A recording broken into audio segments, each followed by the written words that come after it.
Hard work and determination are constant themes throughout my life.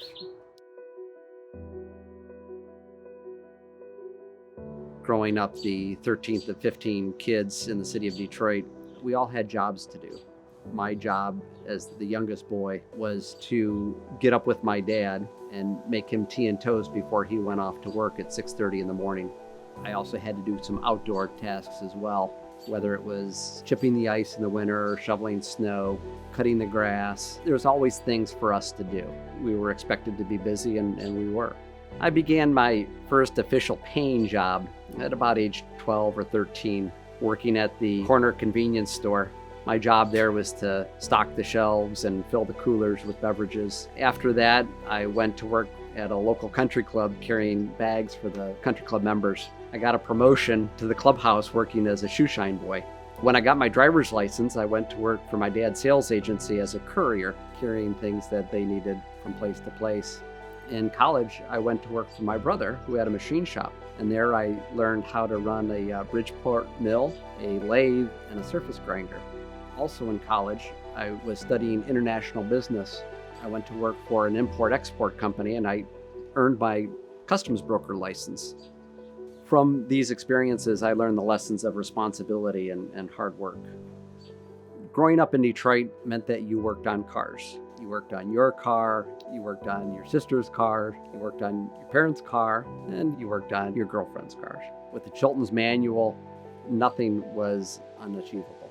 From these experiences, I learned how to be industrious. Our parents believed after the Catholic sacraments, the next most important thing they had to impart to us was a good education. And they sent us, through sacrifice, to the best Catholic schools that they could afford. College for us was not a question of whether, it was a question of where. And because there were so many of us, it was expected, of course, that we would have jobs and we would pay our own tuition to college. From this, I learned the importance of spirituality and education. It was in law school that I finally figured out, through hard work and determination, which I had been applying my entire life, that I could do far better than my smarter, more polished classmates. But it took more than hard work and determination. It also took having a plan and follow through. Once I learned those skills, school really became easier for me, and I began to achieve success. From these lessons, I learned it was important to have not only hard work and determination behind you, but also to have a plan. Once I learned that, everything fell into place. It clicked for me.